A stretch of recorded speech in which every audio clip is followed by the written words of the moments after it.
लोग टूट जाते हैं एक घर बनाने में। तुम तरस नहीं खाते बस्तियाँ जलाने में।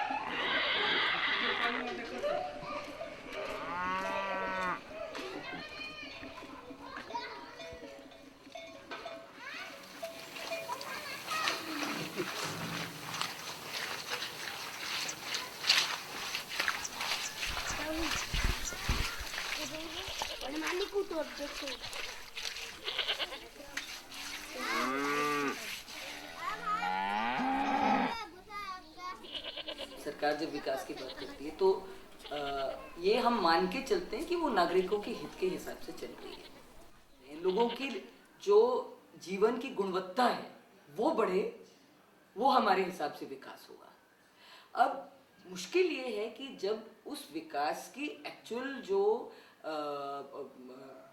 उसके पीछे का जो पुश है वो एक्चुअली कहीं और से आता है, नागरिकों से नहीं आता है। जब वो कॉर्पोरेट से आता है, जब वो मुनाफे से आता है, तो बात बिल्कुल अलग हो जाती है।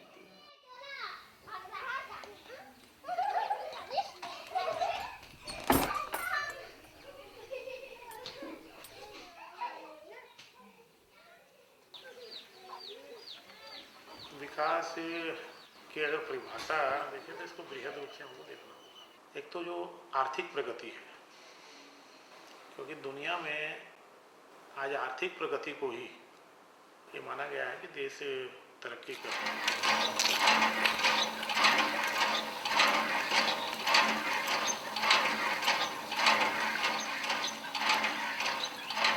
एक उदाहरण आपको दूं कि जैसे पब्लिक सेक्टर की बात है, जो पहले पब्लिक सेक्टर जैसा हुआ करता था, Bhilai steel plant, Bhilai steel plant के लिए भी पेड़ कटे, उसके लिए भी ज़मीन बहुत सारी गई, खदानों में भी गई, प्लांट के लिए भी गया, और बहुत सारे जो बांध थे जो एक्चुअली सिंचाई के बांध थे, उन सिंचाई के बांधों का पानी आज की तारीख में भिलाई स्टील प्लांट में आता है और उसमें कृषि वंचित भी हो गई।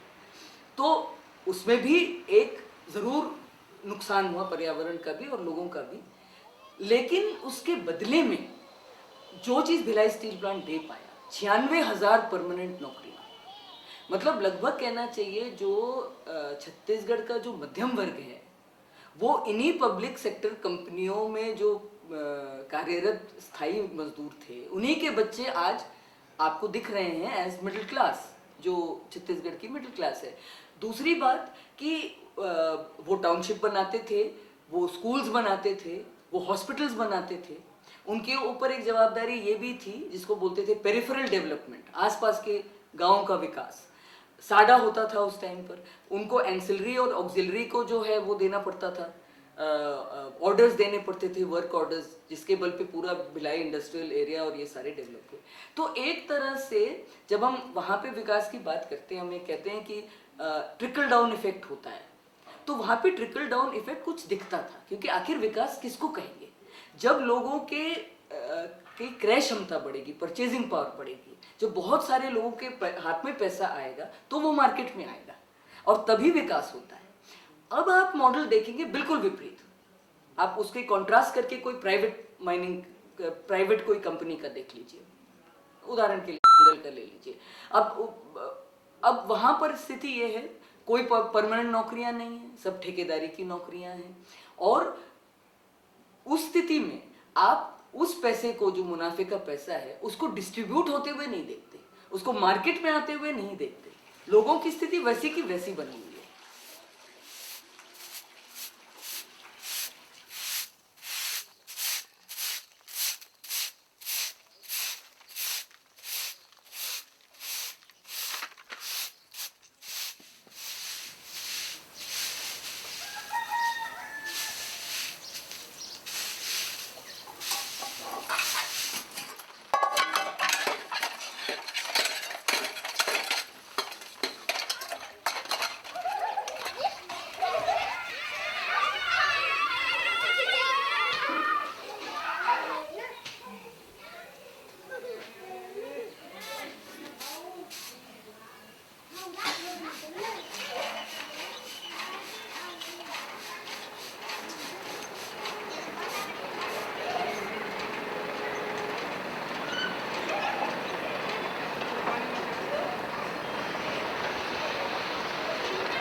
बिजली काटिज बरकुटा के पूरा एसी सेल है।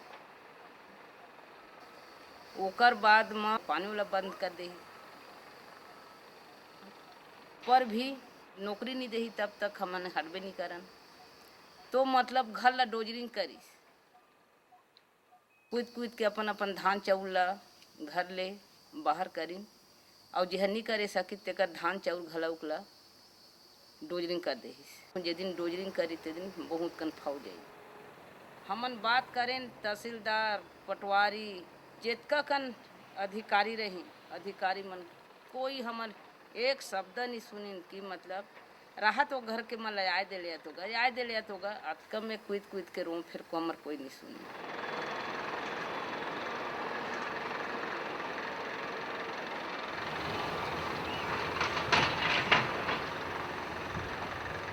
पूरा पूरा ऊंधा कपड़ा जहनी टारिक ते ऊंधा कपड़ा भी सब तबाह कर दे।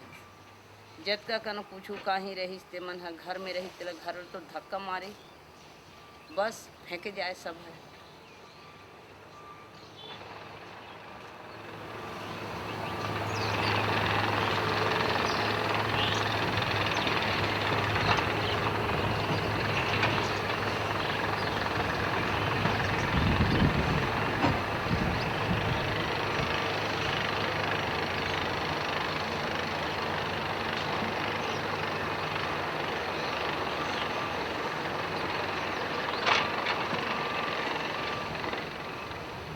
जीडीपी तो एक एवरेज होता है, एक औसत, लेकिन आप पिछले 3 सालों में देखिए तो जो टॉप 1% है हमारे देश के, टॉप 1% जो लोग हैं उनके पास 3 साल पहले 48% एसेट्स थे, आज 56% एसेट्स हो गए। मतलब पूरे देश की 56% संपत्ति केवल 1% के पास है। तो जो ध्रुवीकरण है, जो अमीर है वो बहुत अमीर हो रहा है, जो गरीब है वो गरीब रह जा रहा है।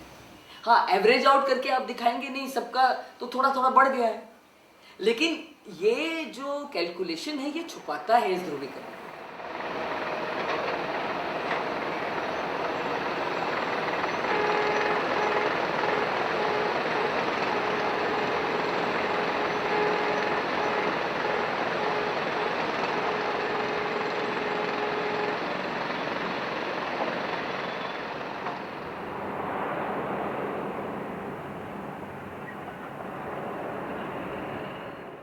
अच्छा, दूसरी बात यह है कि जो प्रभावित व्यक्ति है उनको तो आप ढूंढ भी नहीं पाएंगे कि कहाँ है। आप जो माइंस के आसपास के लोगों को ढूंढिए, वो कहाँ गए, उनको मुआवजा जरूर मिला। उस मुआवजे में ये पक्की बात है कि वो जमीन तो दोबारा नहीं खरीद सकते थे।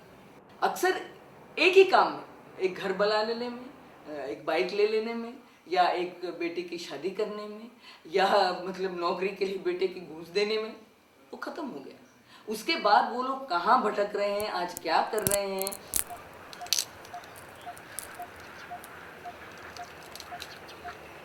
सबसे बड़ी चीज है लोग अपना समुदाय खो रहे हैं। उनके पास अब कोई समुदाय नहीं है जहां वो जा सके। तो ये चीज जो है, जो उनकी सुरक्षा का बहुत बड़ा कारण था, वो इसलिए क्योंकि ठीक है दिखने में वो सिर्फ छोटा सा खेती है, लेकिन उसके पास फल के पेड़ हैं, उसके पास बकरी है, उसके पास गाय है, सब्जी उगाता है। कल की तारीख में ये सारा कुछ चला जाएगा।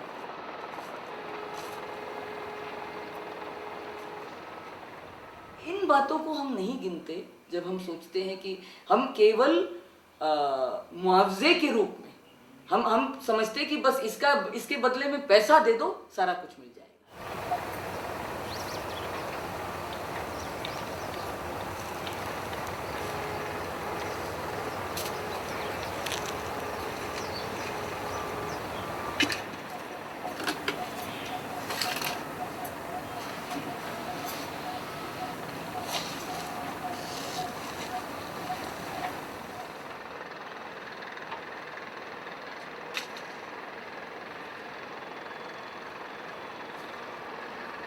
छत्तीसगढ़ में उद्योग और आम जनता के बीच में विरोधाभास है, मैं इससे सहमत नहीं। मैं तो बाहर जाता हूँ, एक उदाहरण देता हूँ।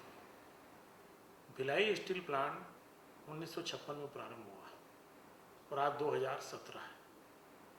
लगभग 61 साल से भिलाई स्टील प्लांट है और इस भिलाई स्टील प्लांट में एक दिन भी औद्योगिक अशांति के कारण भिलाई स्टील प्लांट बंद नहीं हुआ।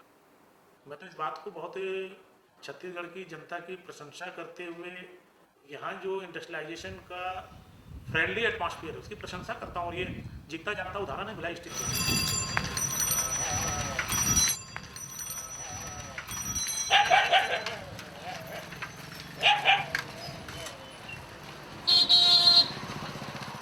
अब आप पब्लिक सेक्टर में भिलाई स्टील प्लांट जैसी जगह में आप देखते हैं जहाँ पहले 96,000 परमानेंट नौकरियां थी, ठीक है कुछ मशीनीकरण की वजह से भी बदलता है, आज कैपेसिटी कहीं बढ़ गई है, लेकिन 20,000 भी वहाँ परमानेंट एम्प्लॉयज़ नहीं है। बाकी सारे एम्प्लॉयज़ ठेकेदारी एम्प्लॉयज़ जो उनसे 1/3 कमाते हैं, जिनकी नौकरी इतनी असुरक्षित है कि वो किसी प्रकार का मांग उठाने की जरूरत भी नहीं कर सकते हैं। तो ऐसी स्थिति में मुझे याद है कि जब बोनस बढ़ता था पहले भिलाई में, भिलाई के बाजार भरे रहते थे।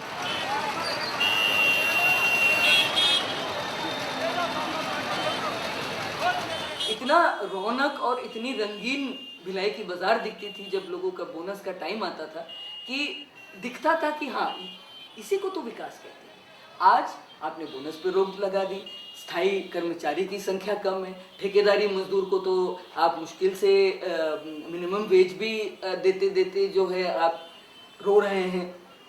ऐसी परिस्थितियों में ये कहाँ है? आप लोगों को ज़बरदस्ती बीआरएस लेने के लिए मजबूर कर रहे हैं। आखिर कितने पान ठेले चलेंगे, कितने टेम्पो चलेंगे और कितने दुकानें चलेंगी जब खरीदने वाला ना हो? तो ये एक बहुत बड़ी विडंबना है।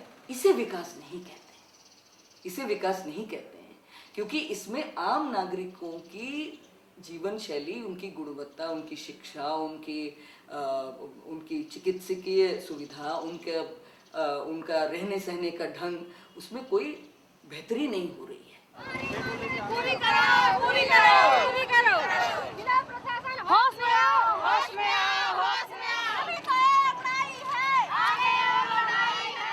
एसीसीएल मुर्दाबाद, एसीसीएल मुर्दाबाद।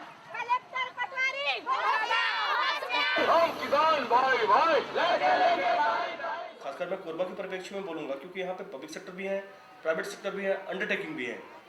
हम तो देख रहे हैं कि सब में समस्या है और खासकर की जो पॉलिसीज़ को लेके जो बहुत ज़्यादा डिफरेंसेस रहती हैं राज्य सरकार और केंद्र सरकार की पुनर्वास जो नीतियाँ रही हैं पहले, क्योंकि 2013 के बाद में तो कानून बन गया, लेकिन उसके बाद भी जिला प्रशासन अभी भी बहुत सारे जगह पे राज्य सरकार और कोल इंडिया की पॉलिसी को लागू करवाने में लगा हुआ है क्योंकि उसमें जो प्रबंधन को फायदा होना है।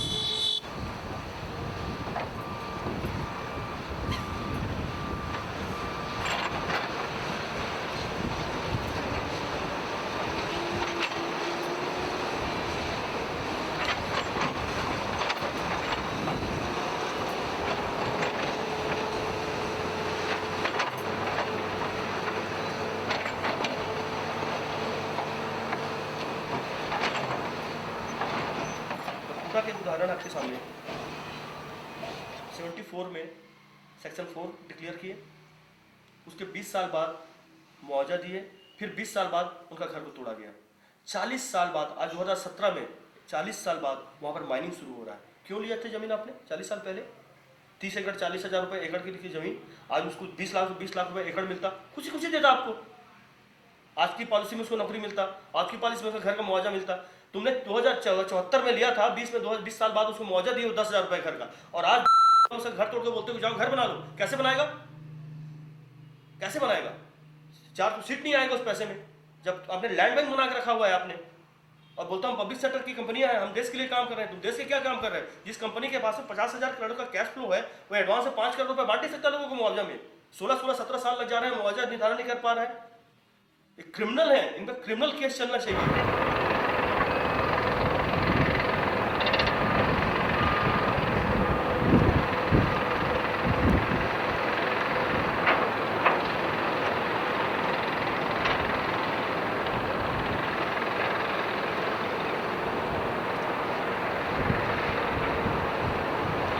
मैं ऐसा मानता हूँ कि आर्थिक प्रगति के साथ कल भावी पीढ़ी को परेशानी न हो, उन बातों को ध्यान में रखकर विकास के पैरामीटर को तय करना चाहिए।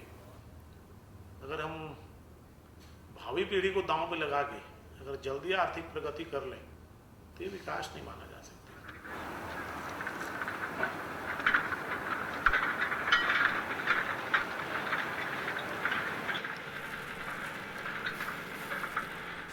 और लेकिन इसमें संतुलन, जैसे आज दुनिया चिंतित है ग्लोबल वार्मिंग, अगर आप उनके कारणों में जाओगे तो कहीं ना कहीं हमने विकास के लिए प्रकृति के जो नियम है उनकी अवहेलना की है और उसके दुष्परिणाम आज सामने आ रहे हैं।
आज की तारीख में जो कोयला स्टॉक्ड है कोल इंडिया के पास, एसईसीएल के पास, उसको बेच नहीं पा रहे हैं।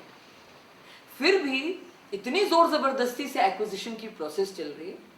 कोल कहीं भागेगा नहीं, कोयला कहीं भागेगा नहीं। उसको आप एक धीरे से भी इस्तेमाल कर सकते हैं, उसे एक ही पीढ़ी में समाप्त कर देना ऐसी कोई बात नहीं है। परंतु ये जो बस खोदो खोदो खोदो पैसा कमाओ, ये जो एटीट्यूड है जो अभी पब्लिक सेक्टर के अंदर भी आ रहा है। अब देखिए, उनको इतना कॉस्ट कटिंग का पब्लिक सेक्टर पे भी बोझ आ रहा है कि वो कोल इंडिया जो एक जमाने में कुछ डिसमिल जमीन के लिए भी एक नौकरी देते थे, आज वो ये कह रही है कि नहीं, जब तक 2 एकड़ नहीं होगा और अगर आपके पास नहीं है तो आप 4 परिवार मिल करके एक नौकरी तय कर लीजिए। वो जानबूझ के ऐसे डिस्प्यूट्स पैदा कर रहे हैं। तो कोई चीज हल नहीं होती, स्थायी नौकरियां मिलती नहीं। ये लोग बहुत डिले करते हैं कि नौकरी मिले मत। लोग जब तक कोर्ट ना जाएं, 200 बार आवेदन ना लगाएं, तब तक जमीन के एवज में नौकरियां नहीं मिल रही। इसका बहुत बड़ा कारण है क्योंकि एसईसीएल अब परमानेंट नौकरियां नहीं देना चाहता।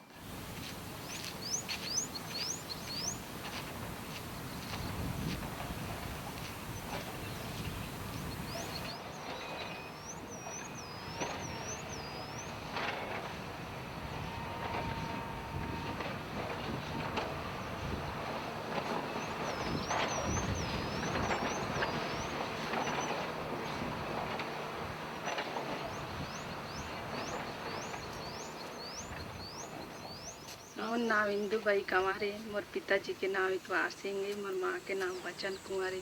हमार बरकुटा के रहने वाला है। घनी मौजा तो बहुत कम रेट में दिल है।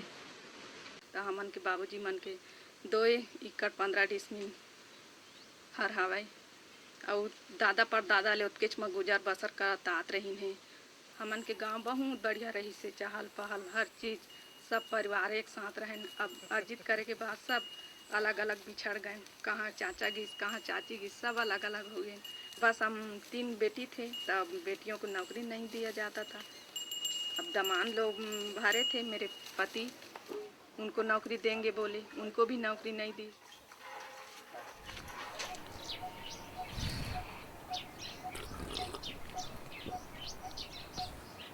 बचन कुंवर मोर जेठानी अजी जे निवास करत थे बरकुटा में, ओकर इच्छा है कि जब तक मोला नौकरी मोर बेटी चाहे मोर दामाद ला नहीं देही तब तक मैं यहाँ से नहीं हटूँ। चाहे यहाँ मैं पूरा मर जाऊँ, चाहे मैं जिंदा रहूँ। अतका ब्लास्टिंग होते वहाँ, पर भी ओहर नहीं हटे।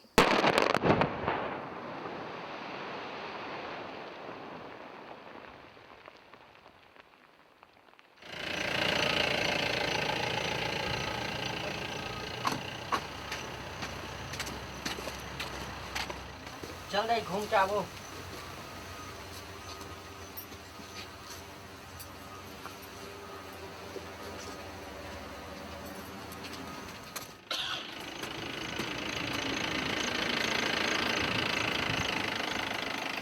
वो आदमी चढ़े के ओला ब्लास्टिंग के समय में ले निकाल थे और मतलब जटराए सनपुरी चाहे यहाँ पाली ले लान ही उकर बाद में ब्लास्टिंग बंद हो ही फेल ले इसको ओला कर दे थी।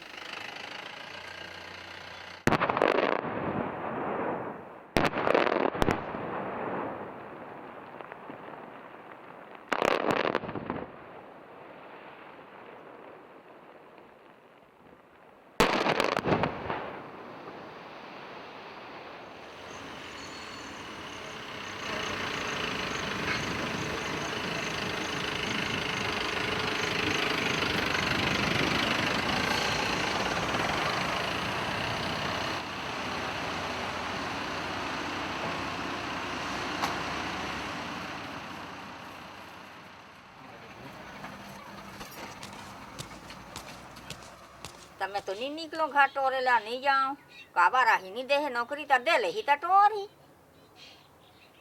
दे लेही तो निकल दो निशान में नहीं निकलो खेत डाले लेही तो काला किसानी कर दे मैं तो मांग थो ता नहीं दे काथो इसे नौकरी नहीं दे तो मोर पर खेत कर दे इसे कर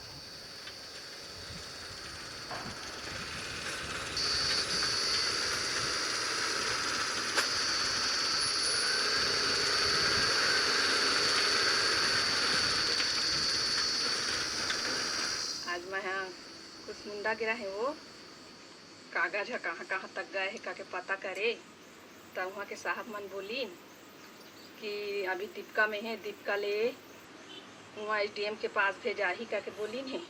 हाँ एसडीएम के पास ले वहाँ कलेक्टर ऑफिस भेजा ही करके कहीं ओकर बाद में बिलासपुर भेजा ही। अब दीपका में पूरा कंफर्म में पता करे गए तो हमार कागज है वहीं के वहीं छे और तहसीलदार के साइन घालू नहीं हो है तहसीलदार ला इंतजार कर थक गए तहाँ ले अब आ गए कतका टाइम तक इंतजार करते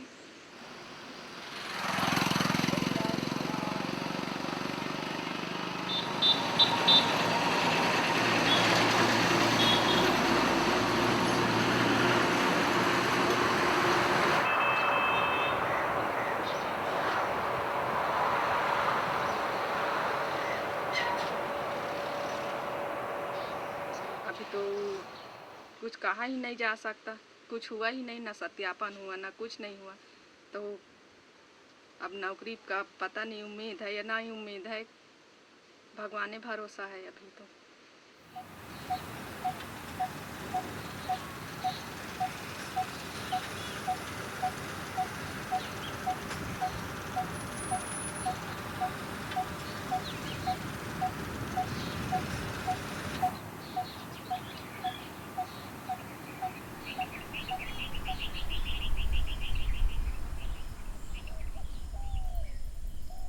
घर को मिट्टी में मिला दिया जाना केवल दीवार और छत का मिट्टी में मिल जाना भर नहीं था, एक रोशनी भी वहीं कहीं दीवार में दबकर दफन हो जाती थी और आकाश भर सपने भी।